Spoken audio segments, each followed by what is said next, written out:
again, working to inspire the future.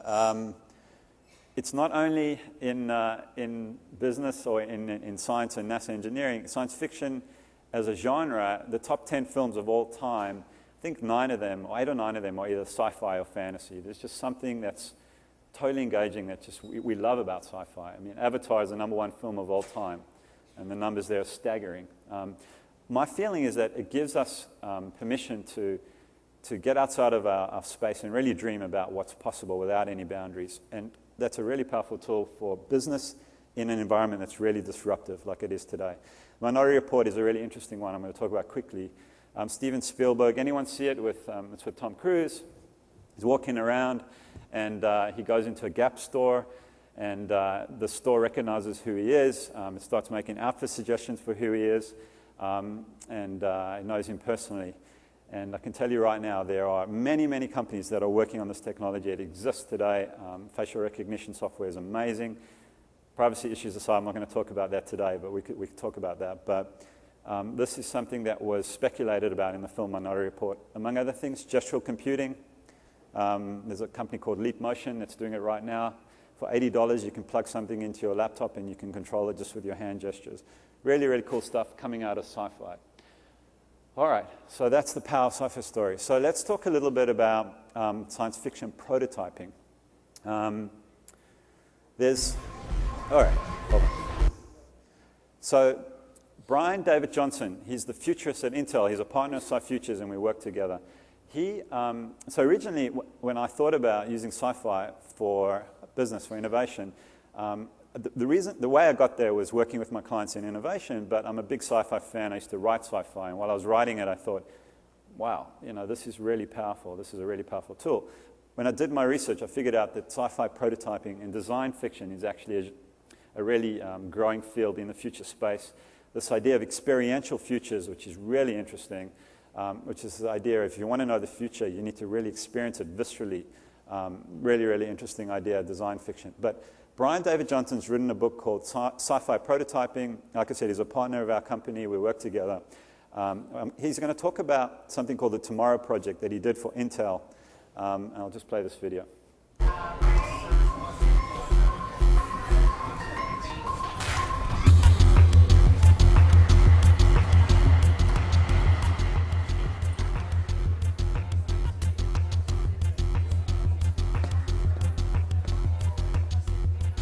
So the Creative Science Foundation puts on an event every year, and it brings together scientists and designers and artists to really use science fiction prototyping as a way to explore the research and the design work that we're doing. What's going on here is an attempt to bring science. So what we've done is we've applied that principle to business, to solving innovation challenges, to solving communication challenges. And as market research professionals and insight professionals, we know that. We need to communicate effectively within our organizations. We want to storify stuff. It's important.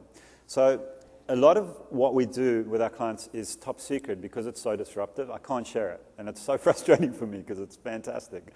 But there are a few things that I can share. So we did some work for Pepsi and for the Aquafina brand, and they came to us and said, we understand that plastic is a really bad thing. We know that. Sorry, I wanted to zoom in on those middle ones, but basically it's an artist's rendering of, continents of garbage in the ocean, which unfortunately is happening because of plastic. So Pepsi understand this. They know that bottled water is going to be, plastic bottles is going to go away. So they worked with us to kind of reimagine where water could be for the Aquafina brand. And what we do at Sci-Futures is a number of different things, but we have a panel of sci-fi writers, really great sci-fi writers. They take the insights and the information and the context that Pepsi had about the future of beverages, the future of bottled water, about plastic and sustainability, and then we work it into narratives and stories. And one of the stories that they really liked was this idea of, in a developing market in Mexico City, there was this lady, Maria, and on her way to work every day, she carries a smart bottle. That bottle is integrated as technology that's integrated with her biofeedback. One of the big trends is quantified self, this idea that we're constantly monitoring ourselves. Her bottle's talking to her body, and it knows exactly what nutrients she needs. for her day based upon her physical well-being or biofeedback. She goes to the Ocean store, that's a rebranding of Aquafina. She gets water. The water's infused with all the stuff that she needs for her that day. And Pepsi really liked it because what they wanted to do is have this kind of developmental, philanthropic objective with these water retail stores. So basically we're going to these kind of poor neighborhoods and redevelop them and create this really great water resource, clean, intelligent water that fits into her life. So there's a whole narrative. We illustrated it. It's something that you can share. Executives can read it and they can totally understand it. They can get the whole context of how those technologies could play a role in the lives of their business and their customers. So that was just one example. Obviously, there's lots of different areas we can go. The great thing about that is if you try to share all that technology and all that information in a PowerPoint presentation or in some kind of memo, it just would have got lost. But by creating a story, people can really get behind it. Another case that we're working with, I can't talk too much about it, but really, really radical reimagination of the home improvement category. We wrote a science fiction story about a couple's journey to renovate their kitchen. Again, speculating about if we took all these emerging technologies, all these trends that are happening today, we mashed them up and we speculated forward about where, how people would be renovating their kitchens. How would they go about it in the next 5 to 10 years? And it was a narrative that was so powerful for our client that we're actually building something amazing for them. I can't talk more about it, but it's profound. Again, the narratives just get people really interested about where things could go. All right, so we have about 20 minutes. I know it's lunchtime next, so what I'd love to do is, it's going to be difficult, but let's I want each of you to pick. Well, let me do it this way. We're going to be writing our own science fiction stories right now. Maybe two tables could join up, if you can, just kind of huddle together. And I want you to pick. How about you nominate some categories that you're interested in? Interested in disrupting and reimagining. So if you work in a particular industry, maybe that you're interested in, feel free to nominate that. If you want to work on the reinvention and sci-fi prototyping for market research, that's always fun. You know, that could be good too. But in your tables, just kind of gather around it. Hopefully you have a pen and paper. We're going to do a bit of work in creating narratives for your industry. So who wants to throw out an industry? Spirits. Okay, we've got spirits here. Air travel over here. Automotive over there. In the back.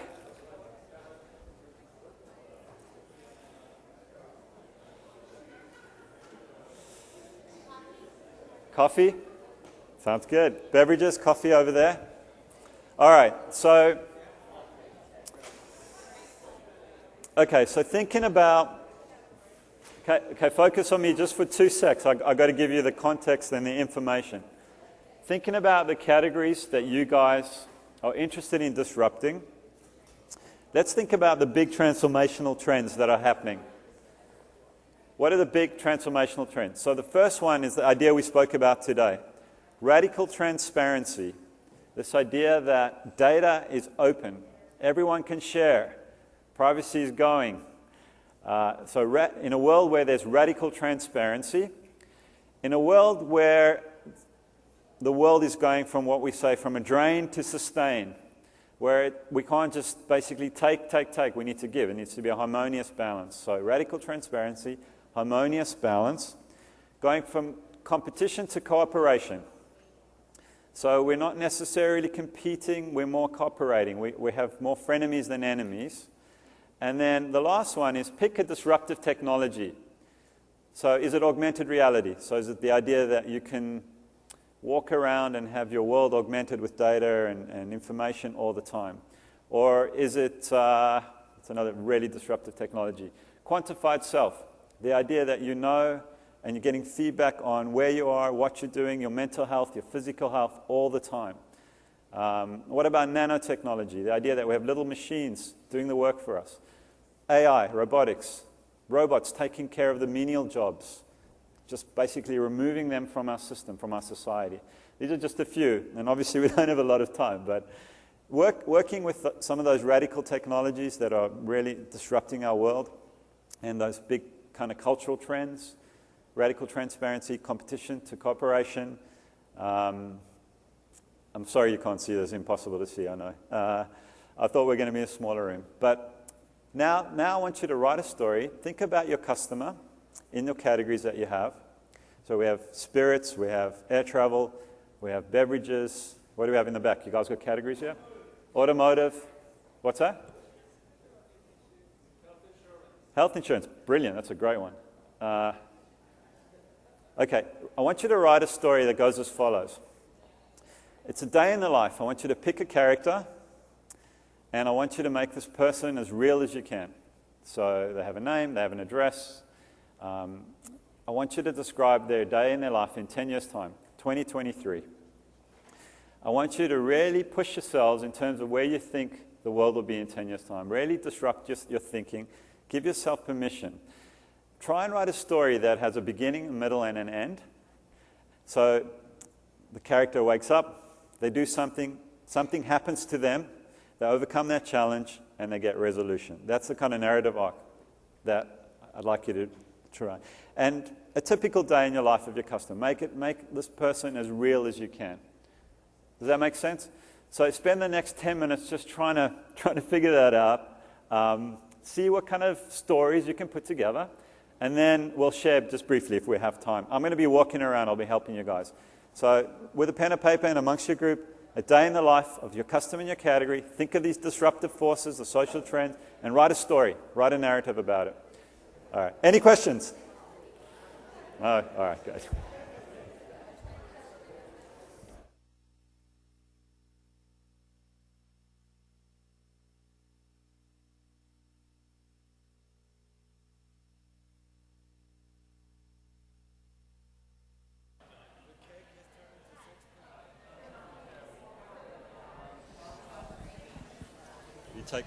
You'll take that side. All right, guys. All right, so it's a lot of fun being a science fiction writer, but it's not easy, is it? It's not easy. All right, we have 2 more minutes, kind of wrap up your narrative, and then we're going to start sharing. 2 more minutes.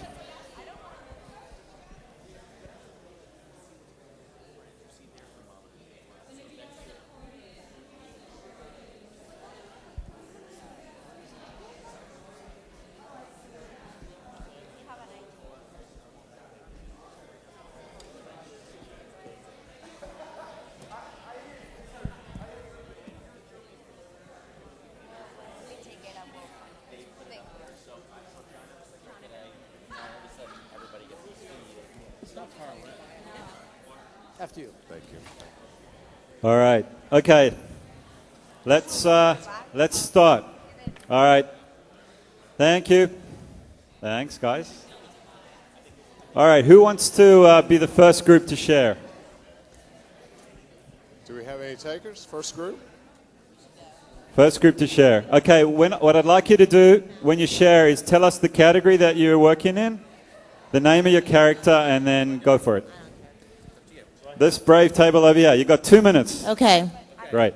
All right. So we tried to reimagine weight loss in the future. So our character's name is Judy, and we imagined that she probably wouldn't have a cell phone, but there'd probably be some kind of nanotechnology that was, embedded in her body that would give her all kinds of feedback about how she was doing on all kinds of fronts. So it would monitor, for example, her physiological, her sweat, her bloodstream, her alcohol intake, also her moods, her feelings. It would give her feedback throughout the day. You'd wake up in the morning, and we're not sure if she goes to work or not, if there'll still be offices, but it would actually say, well, you walked a certain number of steps yesterday, that burned a certain number of calories, whatever, here's what you got to do today. It would know if she has stressful meetings. It would know if she had a fight with her friend because it monitors her communication. It would know sort of who she was going to connect to that could possibly offer support or who was going to be a challenge. And it would kind of map out your whole day for you.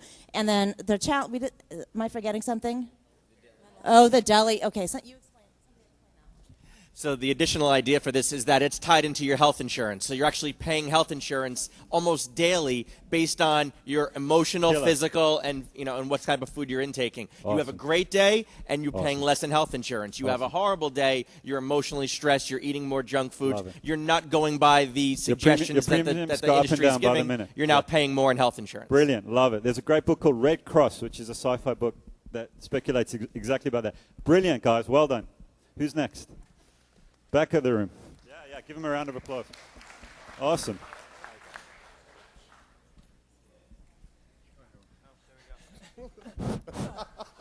Got it.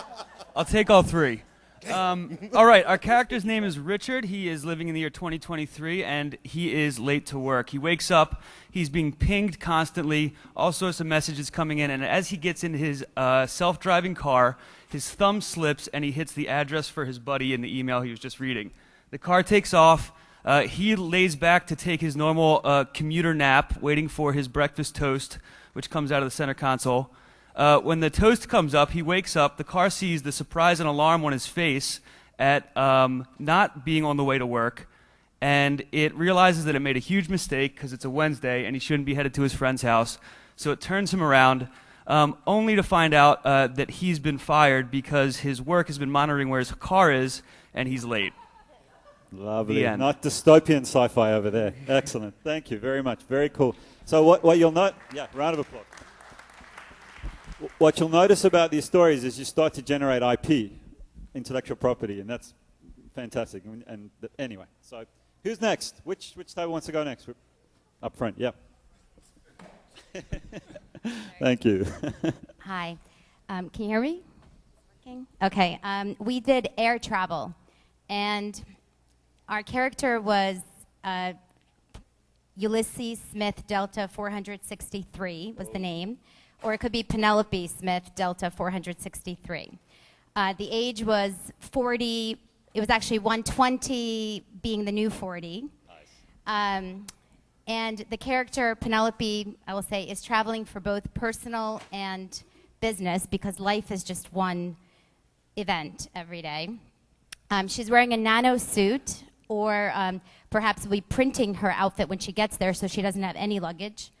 She is traveling on a pod underneath the ocean, and she's traveling only once a year because, in general, nobody has to travel except for the purpose of love or procreation. So she's traveling to meet her intended once a year contact who has been genetically chosen for her and is the only person she's allowed to meet. Whoa. Once a year. Whoa. You could then create a conflict if there is some kind of alternative plan in her own mind. But in any event, the client may be a combination of the World Bank together with Delta or some kind of consortium, and the payment for travel will be your data.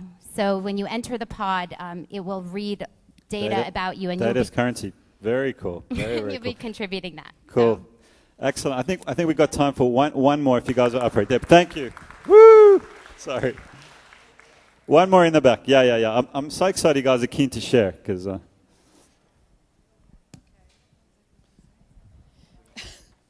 Okay, our character. Can you hear me? What? So we were working in the medical field as well, and we created a doctor called Dr. Virtuoso, who is a virtual doctor who basically deals with your patient, and the patient has a robot implanted.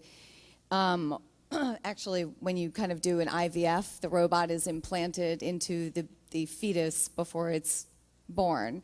And then we actually also have a spare body for body parts.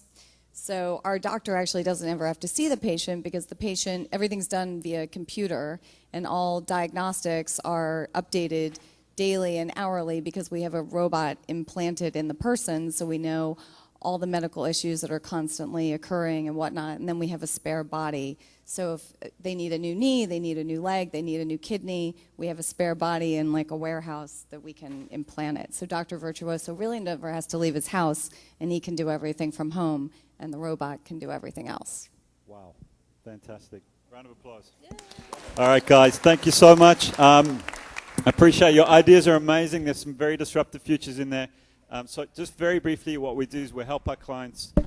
We make science fiction movies, corporate movies. We've done for Pepsi, for Fox TV, speculating about the future, custom sci-fi movies, and we also work in innovation. So we help you come up with some fantastic new ideas. Thank you for your time. I appreciate it. And yeah, enjoy lunch. Thank you.